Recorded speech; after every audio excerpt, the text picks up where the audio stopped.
국내 증시가 이제 반등 이후에 다시 눌림을 보이는 과정이어서 사실 금일 증시의 조정은 어느 정도는 예고된 조정이었다라고 볼 수도 있어요. 다만 2차전지주에 이제 다시 한번 악재가 부각이 되면서 신저가를 가는 종목들도 전반적으로 좀 나오고 있습니다. 2차전지주에는 어쨌든 시간이 조금 더 필요한 그런 환경인데 사실 새로운 악재는 아니에요. 기존에 있었던 악재인데 그게 이제 계속 반복 노출되면서 투자 심리를 누르고 있는 상황이죠. 또 오늘 시장이 이제 반등장이었다면 영향이 좀 덜할 건데 조정장에서 또 이슈가 나왔기 때문에 약간 타이밍적으로도 조금 아쉽다, 이렇게 이제 말씀드릴 수 있을 것 같아요. 관련 내용을 보면 아직은 좀 더 시간이 필요하다, 이렇게 보는 게 맞겠죠. 트럼프 당선인이 전기차에 대한 보조금을 폐지하고 배터리 소재에 대한 관세를 부과할 수 있다는 보도가 나왔다. 이거는 진짜 한 5번 이상은 나왔거든요. 네, 근데 워낙에 이제 투심이 좀 무너져 있다 보니까 나올 때마다 충격을 받는 모습이고, 트럼프 인수팀의 내부 문건을 확인했는데 인수팀이 전기차와 충전소에 대한 지원을 줄이고 중국산 자동차, 부품, 배터리 소재 차단을 강화하는 방안을 권고하고 있다라고 전했다라는 겁니다. 또 로이터는 그 인수팀이 전 세계 모든 배터리 소재에 관세를 부과함으로써 미국 내 생산을 장려하는 동시에 동맹국과는 개별적인 협상을 통해 예외를 부여하는 방안을 권고하고 있다라고도 보도했어요. 어쩌면 이제 이 부분은 또 기회가 될 수도 있겠죠. 네, 예외를 부여하는 방안을 권고하고 있다라는 부분. 근데 어찌되었던 간에 전기차 관련해서 조금 빡센 정책을 취하겠다라는 기존은 이어가고 있는 것이다, 이렇게 보시면 돼요. 그럼 이제 전기차 관련된 종목군들의 바닥이 어디냐, 이 부분인데, 일단 기본적으로는 그 리튬 가격의 반등이 좀 우선이 돼야 되는 부분은 있겠죠. 근데 지금 차트를 보시면은 아시겠지만 리튬 가격이 더 이상 급락하기는 좀 어려운 구간까지 빠진 것이 사실이기는 합니다. 그래서 탄산리튬과 수산리튬 가격 추이를 보면, 이게 지난달에 나온 자료이긴 하지만 추세 자체는 아직은 뭐 하방이라서 뭐 비슷한 흐름이라고도 보셔야 될 것 같은데, 리튬 가격이 이제 한참 전기차가 화랑일 때, 화랑일 때 한 2022년 뭐 요때쯤에는 급등을 했죠. 근데 지금은 그 상승폭을 사실상 다토했다라고 봐도 과언이 아닙니다. 그만큼 리튬 가격이 거의 바닥에 있어요. 리튬은 이제 양극재에 들어가는 필수 소재죠.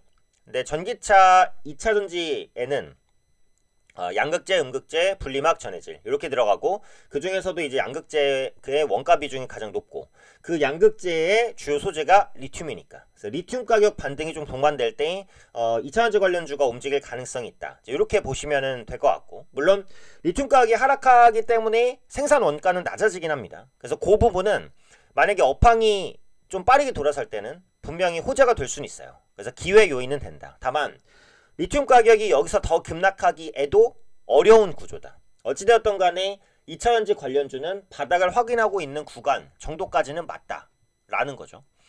근데 실제로 이제 실적은 안 좋아요. 3분기에 대부분의 2차전지주의 실적이 안 좋았고요. 에코프로비엠을 비롯해서 다른 2차전지 관련주 다 비슷합니다.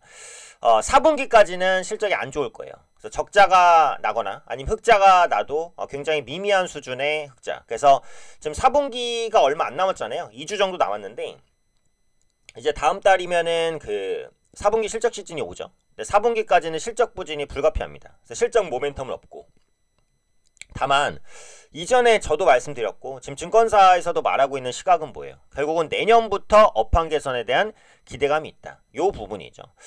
그래도 ESS 매출 성장은 계속되고 있습니다. 그러니까 전기차량 재고 조정 때문에 안 좋은 부분이죠. 근데 지금은 2차전지 업체가 어디 매출 비중이 더 커요? ESS랑 전기차 중에 당연히 비교도 안 되게 전기차 매출 비중이 훨씬 큽니다. 그러다 보니까 전기차 부분이 악화되는 부분을 ESS 성장이 다 만회할 수는 없는 부분이라는 거죠. 근데 올해도 그렇고 내년에도 그렇고 ESS양 매출 성장은 지속돼요. 그럼 전기차량 재고 조정이 조금만 완화가 되면 생각보다 빠른 성장도 가능하다는 거예요. 왜냐면 ESS는 계속 성장할 것인데 전기차는 죽었다가 바닥 찍고 반등이니까 조금만 반등을 해줘도 ESS 성장에 대한 그 바를 조금 더 강하게 받아나갈 가능성도 있다라는 부분입니다. 내년의 기대 요인은 결국은 EU의 탄소 배출 규제 강화 정책, 이게 이제 가장 큰 기대 요인이라고 봐야 돼요. 이 부분에 의해서 주가가 움직일 수 있는 모멘텀들이 어떻게 보면 기회들이 좀 나와야 되고, 이후에 전기차 판매량을 보시면 이제 올해는 역성장, 소폭의 역성장을 할 것으로 보이고요. 내년에는 근데 16% 플러스 전망으로 크게 돌아설 것으로 보입니다. 미국의 전기차 판매량을 보면 올해 14% 성장이 내년 25%까지도 성장할 수 있을 것으로 봐요. 물론 이건 이제 전망이기 때문에 이제 내년이 되면 이 전망치가 낮아질 수는 있겠지만 적어도 올해보다 나아질 가능성은 거의 확실하다라는 부분이에요. 중요한 건 언제, 얼마나, 어떤 강도로 좋아지느냐 그 부분이라는 거죠.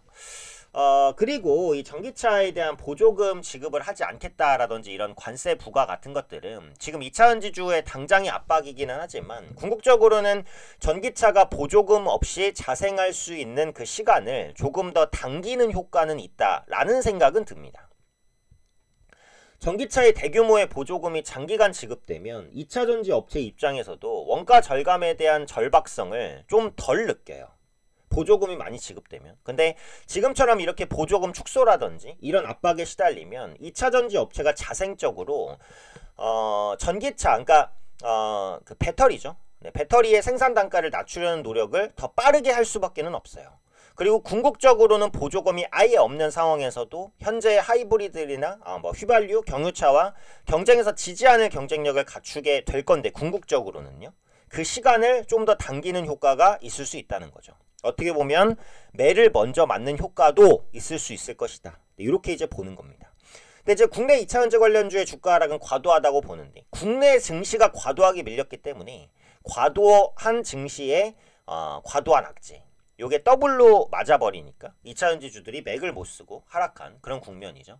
대표적으로 에코프로 한번 보면 사실 반등을 살짝 시도하는 듯 하다가 크게 꺾였어요. 거래량이 엄청 많이 실린 건 아니니까 그나마 다행이긴 하지만 어찌되었던 간에 하락 추세를 아직까지는 벗겨내지 못했기 때문에 하방은 안 잡혔습니다. 그래서 이전 저점까지 조정을 받았다가 재반등을 시도할 가능성도 충분히 있기 때문에 이 부분을 염두해야 되고, 그런데 에코프로를 보시면 수급은 괜찮단 말이에요. 그러니까 기관 외국인이 지금 보면 5월 정도부터는 순매수예요. 그죠? 그러니까 최근 들어서는 이제 수급이 좀 주춤해졌다고 하더라도 장기적으로는 어쨌든 모아가고 있는 국면에 있는 건 사실이기는 합니다. 네, 에코프로 BM을 한번 볼게요. 차트적으로는 조금 더 안 좋아요. 네, 왜냐면 이전 저점을 이탈하는 음봉이 나왔으니까. 기술적으로는 좀 더 밀릴 수 있다. 10만원 초반까지도 밀릴 수 있다는 부분을 염두를 해두셔야 되고요. 다만 이 종목도 기관 수급은 없는데 외국인 수급은 보시면 9월 정도 초부터는 어찌 되었던 간에 담아갑니다.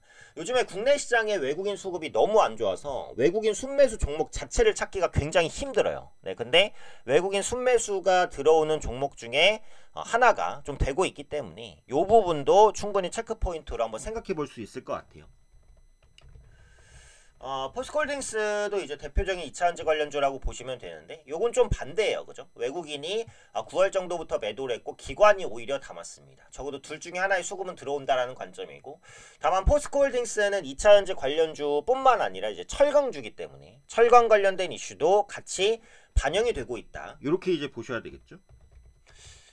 LG 에너지 솔루션 같은 경우는 어떻게 보면은 2차전지주가 반등할 때 가장 먼저 반등할 수 있을 정도로 모멘텀이 괜찮은 종목이라는 생각은 듭니다. 주가 변동성이 상당히 좀 큰 모습인데 이 종목 같은 경우에도 8월 달부터는 기관 외국인 양매수 유입이에요. 최근엔 주춤하다고 하더라도 수급이 빠져나가지는 않죠. 그런 관점에서 외국인도 좀 2차전지 관련주를 좀 중장기적인 시각으로 담아가고 있는 게 아닌가, 그런 생각은 들어요. 어쨌든 4분기까지 실적 안 좋은 건 어쩔 수 없습니다. 기대를 그냥 안 하는 게 좋고요.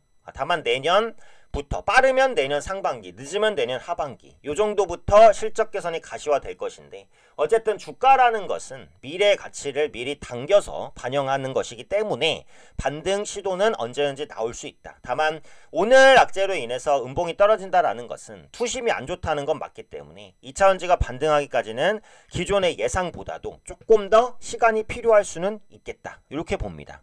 근데 지금 2차전지주는 분명히 매도의 실익도 없어요. 네, 매도해서 갈아탈 종목이 명확하면 모르겠는데, 그렇지 않다면 매도해서 애매하게 갈아타는 것보다 그냥 좀 어쩔 수 없다라고 생각하고 길게 보유하는 게 나을 수도 있습니다. 네. 만약에 매수 단가가 굉장히 높다면 매수 단가까지는 안 오더라도 적어도 손실을 줄여서 나올 수 있는 기회는 만들어줄 것이라고 보기 때문에 지금 2차전지 관련주를 보유 중이라면 어쩔 수 없이 중장기적으로 끌고 가는 전략을 취할 수밖에 없다. 이렇게 봐야 될 것 같아요.